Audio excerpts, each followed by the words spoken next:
Okay, that's the go sign. I am doing a quick costume change because this is the attire in the 1999 era, early 2000s. I came back from my mission. Everyone had a blue shirt and a yellow tie. And I just thought, well, I've got to get my hands on one of those. I think I stole one from my dad and then got a yellow tie. So it's taking me back. Anyway, this next episode, episode 9, right? And it is called something in palm trees. Maple leaves and palm trees. Maple leaves and palm trees refers to Canada and Hawaii. And so the story that I'll tell you has to do with what happened after Becky and I had this conversation. We were talking about marriage for the first time, and we say, hey, let's let our feelings kind of simmer a little bit. We don't want to get too hot here. Let's give it 30 days and decide to talk about it then. So what happens is, we enjoy a lot of time together because we are in Weber State Singers doing a lot of Christmas performances. In fact, the joke that I like to tell my kids is I was at her place so much and we were changing between concert attire and just regular clothes that I had like space in her closet for my clothes, which she doesn't think that's a funny joke or even a notable detail, but I, tell it regardless. We're with each other all the time. And things are going really well. There's some emotions, ups and downs, but it has a lot to do just with we are 21 years old, we are stressed, and we're college students and all this stuff, and a lot of new things happening. Somehow, and I'm not sure how this came up in conversation, but we decide, what would be cool? Let's go to Canada together. Before we met, she had spent a summer up in Canada. She drove up there by herself, took care of her grandpa for the summer, and then drove home. And I was amazed. I'm like, you just drove to Canada? And she's like, doesn't everyone just drive to Canada from time to time? The answer is no, but her family did because that's where she came from, and they would go up and spend some time with family up there from year to year. So anyway, so we say, well, let's do a road trip to Canada. And so we start putting this together, and I'm like, wow, this is going to happen. Like, we'll enjoy Christmas together, and then, like, we're just going to do Christmas break and spend a day traveling up, a couple of days there, and then come back. As we get going with our plans, though, we decide, you know what, it'd be good to involve our parents, like, kind of like chaperones, but even just more for the opportunity to get to know them. So we invite her mom, we invite my mom. Right? And we all just decide we're going to go to Canada. And it was great. We went up and, it's like a 12-hour drive to get to Lethbridge where she grew up and where her grandpa was living. We were able to go up and see him. Tremendous luck with the weather as far as like nothing wrong with, inclement weather on the roads. We get up to Lethbridge and the Chinook wind is bringing all this warm air to the area. So it's not like my envisioning like freezing to death in Canada. Like we just go up there and just have a blast together. I'm getting to know her mom. My mom's getting to know Becky. And, we didn't have a ton of we weren't like going to see a lot of places. We went to Waterton, which is kind of a vacation town. But at that time of year, everything's kind of boarded up. Like we went to ghost town essentially. There's I believe it's called the Prince of Wales Hotel, which again, I believe was shut. So we couldn't even go into the lobby and tour it. And at some point I wanted to promise Becky, like, we will go back. We will, go and visit that hotel. We went to some other places, little walks. There's a place by her grandfather's place called the Coulee, which is just these rolling hills. And so we just kind of wandered through there and just kind of relaxed. One of the nights I said, Becky, we got to stay up all night long. Like, let's just do it. Let's do it. Let's watch movies all night, whatever. And she's like, okay. I didn't know if she ever really wanted to or tried, but I was intent. Like, let's do it just to say that like we did it. Anyway, I think it was probably during that evening where I said, hey, it's been a month since that last conversation we had about getting married. Like, what do you think? Like, could this be? And I probably have it written down a little bit more specifically, but she answered like, yeah, let's do this. So we are driving back, and the car that we drove up in was Becky's father's Astro van, which he put so many miles on it because he was like this traveling textbook salesman.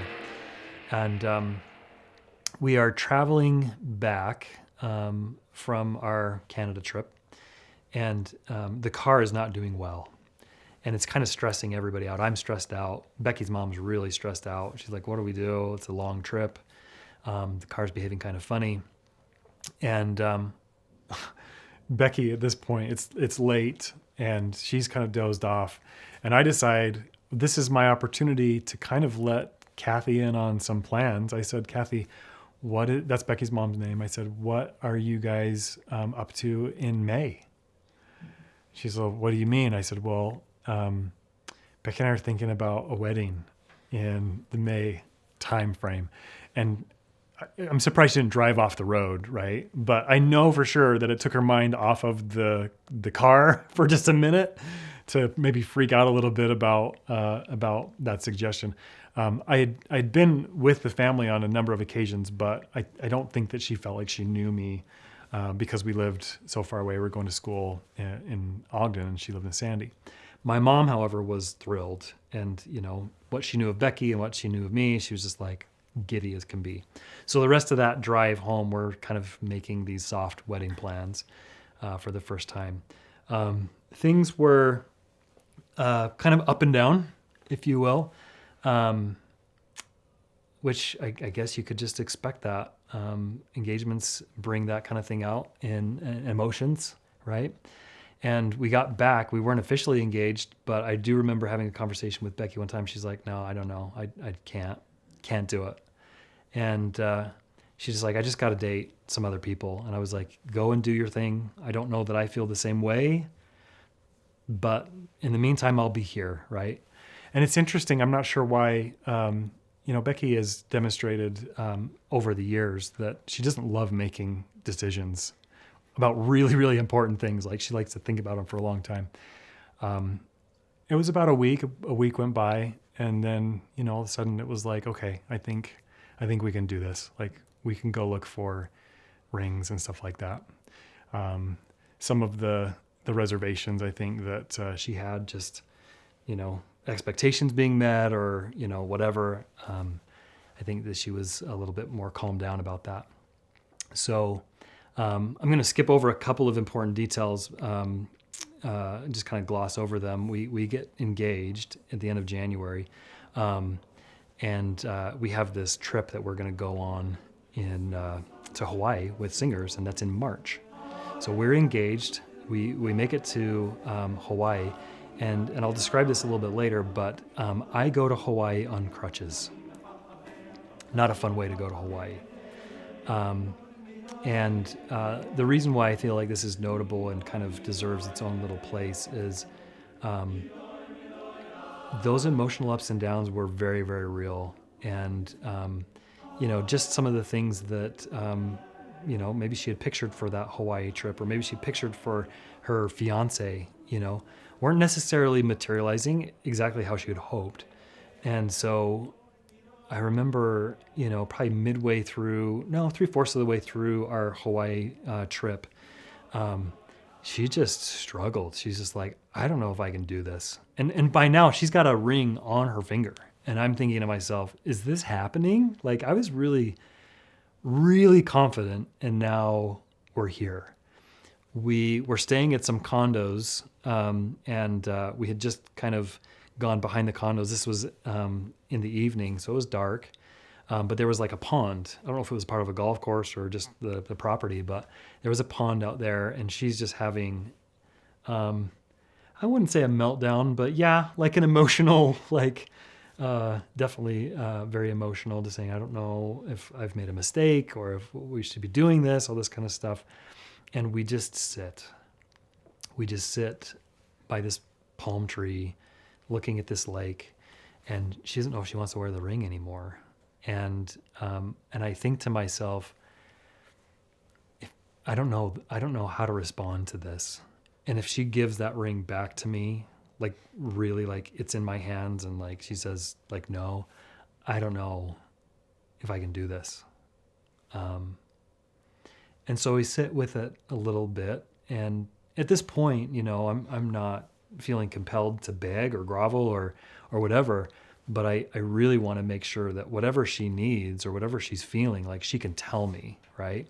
And she tells me, some maybe some past trauma or past, scars, from previous relationships and just what she felt like the engagement should be, or what she felt like her fiance would be like, and some of these things that she wasn't necessarily seeing. And I was just, I sat and listened, and then I had an opportunity to just kind of say, I don't know that you see all of me. Like we've known each other for a short period of time, but like, here's all these other things. Like, I don't know that I'm concerned the same way that you are, but I'll be patient, right? I remember we had these weird Hawaiian shirts. I'm pretty sure it was our performing Hawaiian shirt that I was wearing, and she was, of course, so teary, and of course the waterworks and the runny nose come with that, and we didn't have any tissues, and I was just like, here, like take off the shirt and just give her this so she can just wipe her nose and things. I wish I had a transcript of that interaction, but I can tell the viewer whatever was said was listened to, and my response, it must have just been the thing that opened the door for some new communication, right? I think we transcended where we had been, right? The surface stuff, right? We transcended that a little bit, and there was an understanding, almost like we're really young, but like, this is what this relationship means, and this is what this kind of communication means, and this story that you're telling me, like, I'm okay to hear that. I'm okay to know that. And maybe there was some concerns about that. I'm not really sure, other than I really do feel like that moment under the stars, the hour or so that we were back there, we transcended beyond where we were. And, there was some prayer involved, and there was some, tears from her and from me. And we held on. We decided to hold on from that point. And I knew what I was getting into, I think. And maybe that was an important part of this equation, right? Because, the Castleton side of the family, like, tears come quick, right? And if I wasn't comfortable with that, then I needed to know right away, right? But I had seen some ups and downs before, and I had seen kind of this intense emotion. And in that moment, I wanted her to know that I was still choosing her, despite what she might be feeling, or what she might be feeling towards me, and that it was okay, and that I was still okay, and that I was committed to, to proving any doubt that she had very, very wrong. If she was worried about my being extroverted or being ambitious or whatever, like, let me just prove you wrong. Like, we had a great evening. The following morning, was more of the same. And we were able to continue to kind of to chat on a different level, which is something that I've always really, really loved about Becky. It's not just about liking the same sports teams or having the same hobbies, but we really, really, really like to hear what each other is thinking. And oddly enough, like, I will have a funny idea or say, well, let's buy the blue one. And she always says, no, let's buy the yellow one or whatever. Like, there's this different opinion, but it's also like we have something that's very, very special because we support one another in even the different opinions that we have. And that is one of the examples, one of the trials, I guess, that we experience as an engaged couple, that I feel like it was good to have that, because as you get married, there's just more to talk about, and there's tension that comes up, and I feel like those were the moments, that time together, especially a moment like that and under the stars in Hawaii, where we were able to learn how to communicate through some of those difficult things that can come up. So anyway, that's the story of maple leaves and palm trees. We've been back to Hawaii, we've been back to Canada together and had tremendous memories since. I love those places, and I love remembering these stories because it just reminds me of not just the effort that we've put in, but I really feel like we've been put in these circumstances with God's help, and He's helped us kind of get through some of the questions that we have, either the ones that we weirdly have, because of, fears or whatever, or just stuff that comes up because life. He's definitely been there with us the entire way. So anyway, thanks, Becky.